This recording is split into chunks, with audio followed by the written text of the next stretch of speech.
Okay, there's going to be a review of Survivor Series 2008. Before we get down to it, by the time you see the video, Survivor Series War Games 2023 will be coming up tonight. Yeah, I mean, I'm pretty excited about it. I'm excited to see Orton. I love the fact that Drew has turned heel, not joining the Judgment Day, but helping them out and siding with them. I think it makes a lot of sense, and I really think this the men's War Games match will definitely deliver. The rest of the card doesn't look great. You know, Gunther and Miz have had some really like awkwardly interesting promos. They haven't been great, but they've, you know, when you look at the subject matter, it's been pretty, you know, interesting. You know, some of the stuff that they actually got into, but you know, no Roman defending the belt. CM Punk possibly returning. I'm hearing rumors now that there's a remix of Cult of Personality that was just mastered. So who knows? You know, if Punk was ever going to return, you know, I think it will be a great night to see that. You know, there's been a lot of ups and downs with Triple H and Punk, but there have been times where Triple H has went out of his way and went, you know, and stood up for Punk. So we'll see what happens. You know, I don't want to disappoint anybody by hyping it up too much, but it should be a really awesome night. I'm really looking forward to the return of RKO, Randy Orton. It's been such a long time since we've seen Orton. Not since the beginning of June 2022. But hey, man, we're going to get right down to it. This is Survivor Series 2008. This show gets a lot of shit, man. You know, worst pay-per-view of 2008, according to the Pro Wrestling Observer. I really don't think it's that bad. I think what really kills this show is just the one match with Vladimir Kozlov. I think if you take that match away, it wouldn't have been that bad. I think the traditional Survivor Series matches, you know, once again, you know, they just kind of felt, you know, unimportant, you know, kind of run of the mill, but neither one of them were bad. I thought you had some pretty good finishes, you know, to the traditional Survivor Series elimination matches. You got John Cena returning in his hometown right away and winning the belt from Chris Jericho. So, yeah, I mean, I personally, for me, I would have saved Jericho and Cena for WrestleMania. I don't like the fact that, you know, guys like Edge and guys like Cena, they win the belt on their first night back. To me, like, you could definitely argue that that's almost just as bad as Bischoff just handing Triple H the title. You know, I don't think the Cena Jericho match in this main event is bad. I thought it was a tough sell. It was a tough, you know, it was a challenge for them, you know, to follow, you know, this card and you know, go out there and deliver in the main event. You know, the general consensus is that Cena was rusty. I really don't, you know, when I watch this back, I don't really think rust was the problem here. But hey, man, let's get right down to it. This took place on November 23rd, 2008. This was actually not during the Thanksgiving break, because I remember I wasn't home for this show. I didn't see it until it came out on DVD. John Cena's hometown of Boston, Massachusetts, the TD Garden. The attendance is 12,500. The pay-per-view buy rate down from 2007, 319,000. So well over 20,000 less than the stacked Survivor Series 2007. And let's get right down to it, man. First match of the night, we got Team HBK taking on Team JBL. You remember, this was the time when the economy got hit hard in October of 2008, and the banks had to get bailed out. And yeah, it was a rough time. And the storyline was that Shawn needed extra money, and you know, a lot of his investments, you know, deteriorated, and JBL would be the one to help him out. So this is where it kind of all started here. So you got Shawn teaming up. Yeah, you know what? I think this match gets a lot of shit just because Shawn and Great Khali, you know, teamed together and both survived. I just don't think it, you know, when I'm looking at these Survivor Series elimination matches, I think you could have combined both teams, you know, and eliminated guys like Khali, guys like, you know, R-Truth, maybe even Mark Henry, maybe even Regal. Regal wasn't, you know, in his prime. I think if you had stacked the deck and let these guys go 40 minutes, just combine both teams, you could have had a really, really good match here. But I think at the time, you know, it would have hurt, you know, Randy Orton's ego or Shawn Michaels' ego if they had to take a back seat to somebody else as the captain. So Instead, we just got two, very mediocre but solid, Survivor Series elimination matches. So you got Team Shawn with Great Khali, Cryme Time, and, Rey Mysterio. Not a bad team. And then they're taking on Team JBL of Bradshaw, John Morrison, Kane, The Miz, and MVP. So, one of the things that Truth Slayer was saying was, a lot of these guys, didn't really get a chance, to show what they can do, especially like Cryme Time. Like, JTG was eliminated very quickly by MVP. And I think, you could definitely argue that, guys on both teams, were in there and out of there, way too quickly. I think CM Punk will be another example of that. But this match was really not that bad. I mean, they utilized Great Khali, pretty well. He didn't stink up the joint. There was actually some pretty cool looking moves with Mysterio actually doing a splash off of Khali's back. I didn't think that was bad.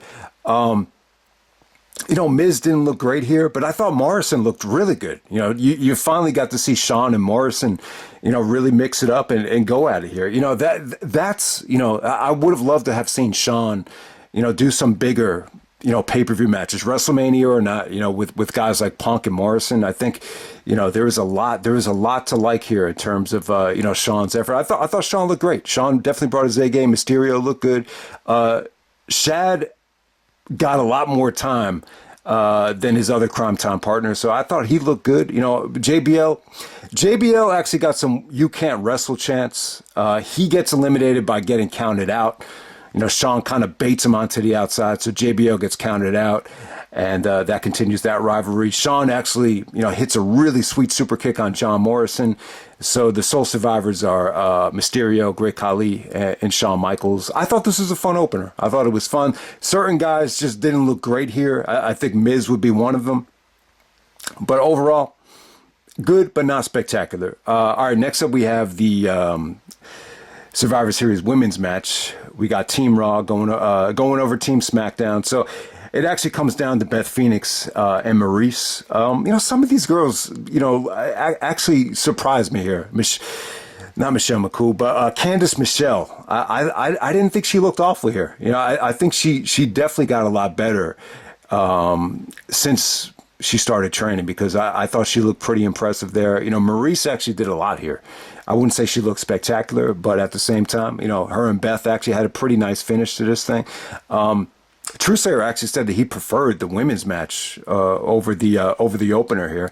I definitely have to disagree with that, but considering this was an elimination match, I thought it actually exceeded expectations, because the one the previous year, they didn't have enough confidence to give them the elimination match. So this went double the time, and still you had the elimination match, and it was short, sweet. It wasn't as bad as you would think. All right, next up we have Undertaker and Big Show. This is a casket match.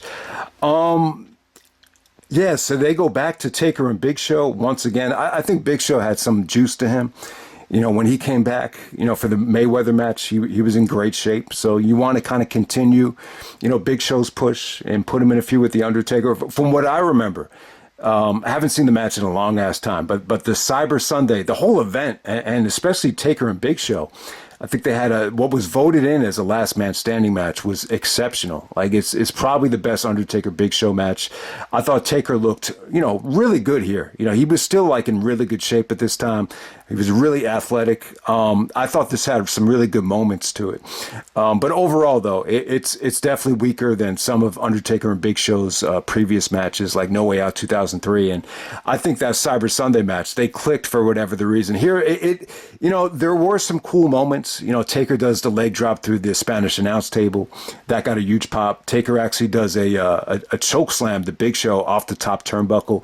That was a cool spot. Big Show gets frustrated, and there's a casket out there that's very reminiscent of what you would see in a funeral home. It doesn't look like a Halloween decoration like the Shawn Michaels Undertaker casket from the Royal Rumble when Shawn hurt his back. This actually looks like a legit casket, and Big Show gets upset. He starts ripping apart the casket, and somehow, some way, the casket is actually standing up vertically by the Titantron area. And it almost looks like Undertaker is able to give Big Show an Irish whip into the open casket. So I didn't mind the finish, though, but everything that like wasn't a big spot, it just felt like it dragged. It's as simple as that. I didn't think Big Show looked, at his best here. I think one of the things about Show is, he's such a big dude that it was just difficult for him to maintain, that physique when he came back, more so than anybody. But next up, we're going to move on to Team Randy Orton. We got Randy Orton teaming up with Cody Rhodes, just like they're going to be teaming up tonight. So this was actually pretty fun. You had Randy Orton, Cody, Mark Henry, Shelton Benjamin, and William Regal as a team. Before the match, Orton was giving them a prep talk. He's basically talking down to Cody. There was a lot of tension between Randy and Cody at the time. Randy's basically saying that he doesn't really want to be in this match. He wants to be wrestling Jericho for the title, but since he's forced to be in the Survivor Series match, we might as well just go out there and win. And I thought Randy looked hungry here. I thought he looked awesome. The new theme song was clicking well. Whenever Randy was in the ring here, he just had a great presence about him. So it doesn't really surprise me that a lot of people pushed for him to be in the main event of WrestleMania. And, Randy at the time was feuding with Batista. So we got Randy's team versus Batista's team. They built up to a rematch at Armageddon. And I don't know. I think Batista ends up getting hurt. After this feud, and he misses WrestleMania 25. I think it was supposed to be Cena versus Batista for the title. That got scrapped multiple times, but I think WrestleMania 24 and was it? It was definitely at WrestleMania 25 where they were going to have the Cena Batista rematch, but it gets scrapped. So Batista's teaming up with CM Punk and Kofi Kingston. They're actually the tag team champions at the time. I totally forgot Punk was a tag team champion, and you got Matt Hardy and R-Truth.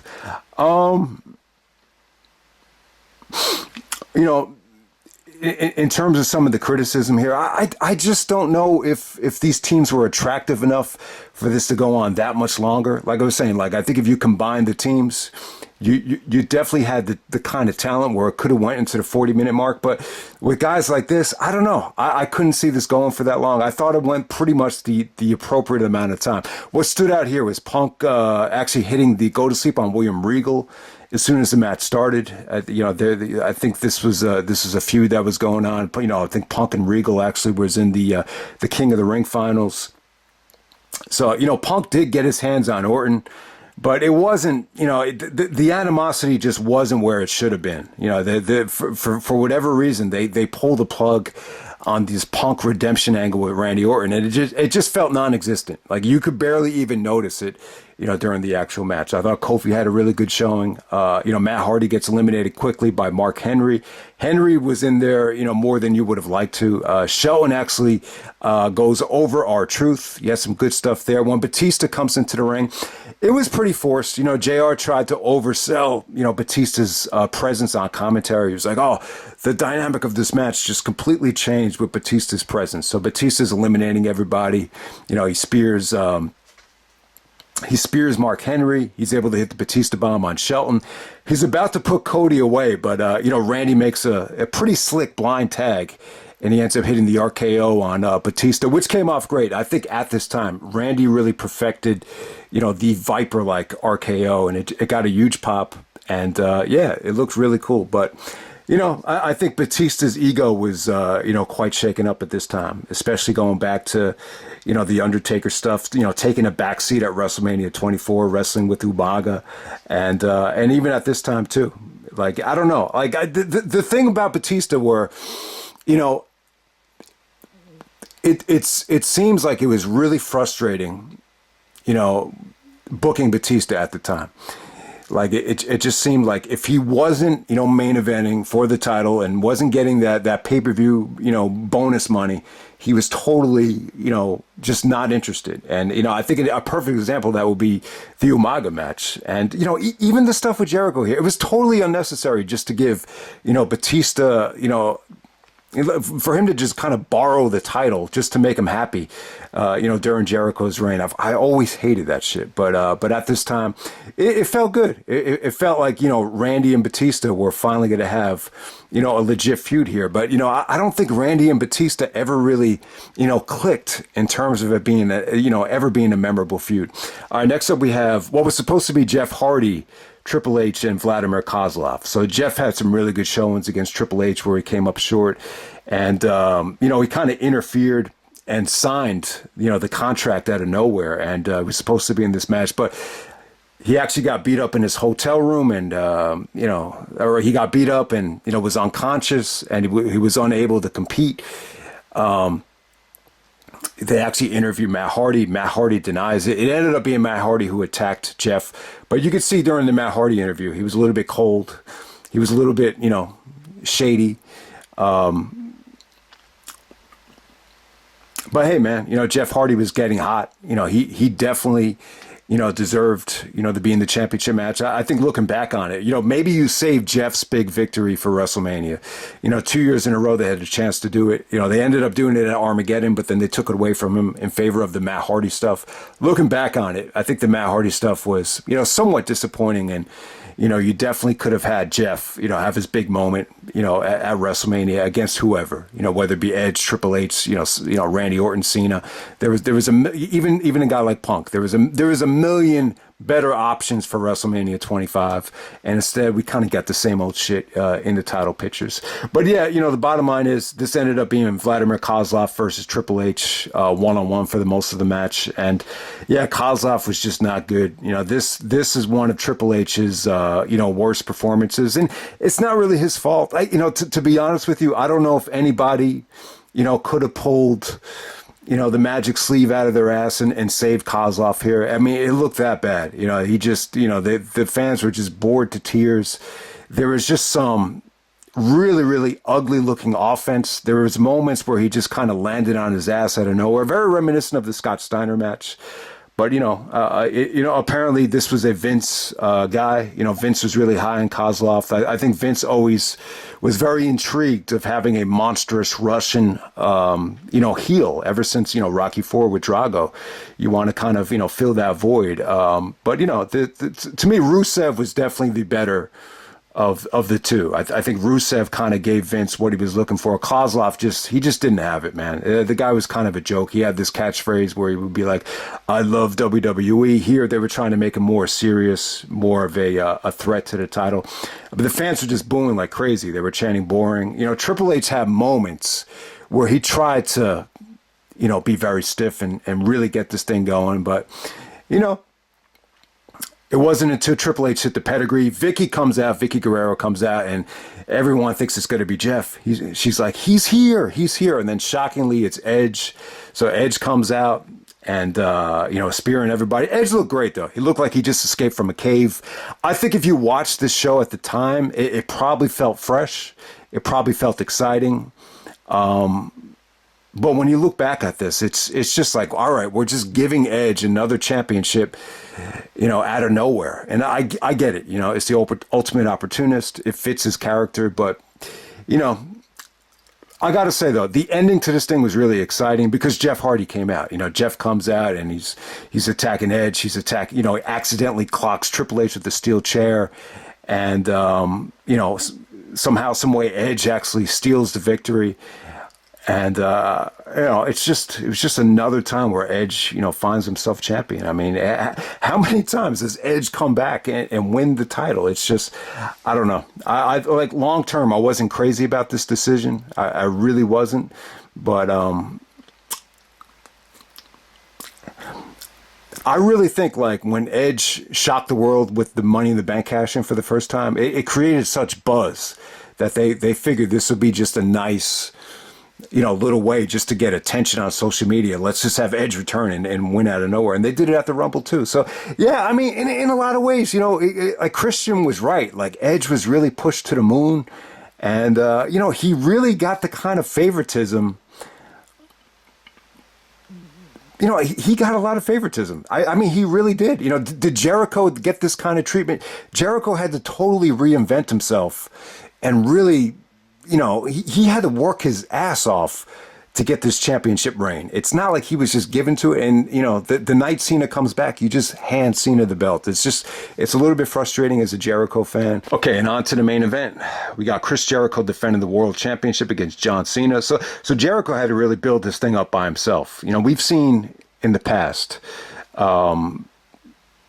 guys not return until the pay-per-view, and the heel has to totally drive the story. Triple H actually did it with Ultimate Warrior. That's another example, but it's happened a lot. But Cena's in his hometown. When I look back on it, the excuse of taking the title off of Punk was that Jericho and Shawn needed the title, which I think is true. I definitely think it's true. I think at No Mercy, the ladder match was very sexy, on paper, and why not just deliver that, even if it's at the expense of Punk. But at the same time, I never really thought about it until now. It's very similar to when Jericho lost the Undisputed title to Triple H.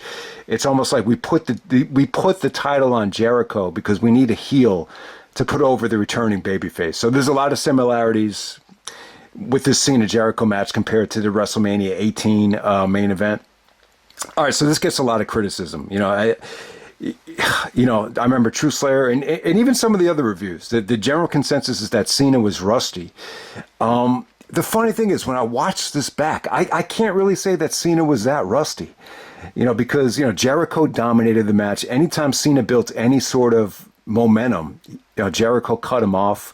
I just think more than anything, it was just a slow paced, story telling main event here. It wasn't like, it wasn't as exciting as the style of match that they had at Armageddon, where it was more of a finisher fest. It was more of a counter fest. This was more of, Jericho going to work on the injured neck and, just dictating the tempo. So Cena's coming off of the neck injury. And it's funny, man. It's funny, and it's a blessing that John didn't have serious neck injuries, it wasn't a chronic problem. You know what I'm saying? Like it was with Kurt Angle. It was like, he was only out a couple months, clean his neck up, and it really wasn't an issue after this. I don't really know for sure if it was the Batista bomb from SummerSlam that caused Cena to have this neck injury, but you could tell they made an incision right by his throat area. So. But hey, John wanted to come back. He got injured, 2 years in a row. He missed the fourth quarter of 2007, and he missed most of the fourth quarter in 2008 as well. So yeah, they want to reward Cena and, have him win the belt in his hometown. The last time they did this in Boston against Edge actually surprisingly went over as the heel. So you want to do something different here and reward Cena. The crowd this wasn't like your typical, hostile Cena environment where it's mixed. It was pretty much pro Cena, but it wasn't like an overwhelming, atmosphere. It was very slow. Jericho applied a full Nelson to take apart, Cena's neck. There was, but you know what though? I think this match is underrated. I think it's really good. I mean, Cena and Jericho have great chemistry. Is it as good as their other matches like SummerSlam and the follow-up match at Armageddon? They didn't have the burden of going last, and that was shorter and probably a little bit better in terms of it being, having more replay value. But this was still good though, man. I thought Jericho did some good, methodical heel work. The counter to the five knuckle shuffle into the Walls of Jericho, where the way he did the Walls of Jericho was to put pressure on the neck. I thought that was good stuff. Jericho actually did some really, really good counters to the FU as well, where Cena was about to get up for it. He scraped his neck, hit him with the code breaker. I thought that was a good spot. I mean, the match definitely did have its moments. I thought the ending was cool.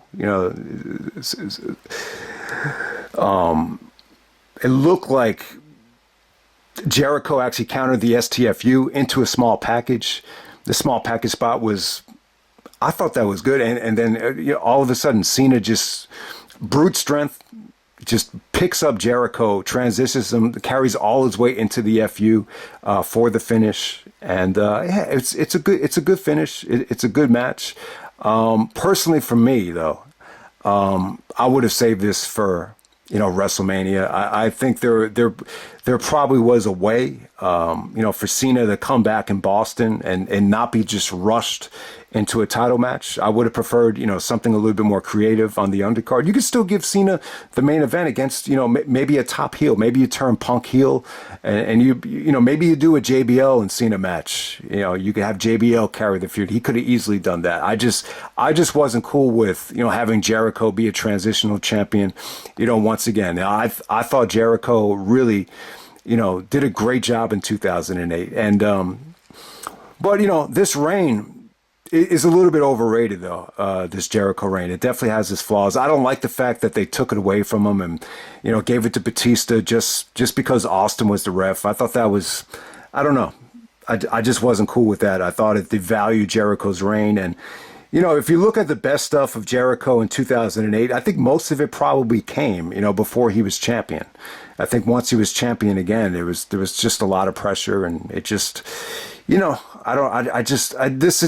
just wasn't ideal for me. Once again, I don't know. I just think this whole, road to WrestleMania 25 in terms of the title picture, I just think it could have been so much more fresh and so much better. And it looked like it was. When you go back to No Way Out 2009, I'm just like, wow, they really shook this thing up. But when you got the WrestleMania 25 card, it felt a little bit, repetitive. In terms of the championship matches. But hey, man, I've ranted on long enough here.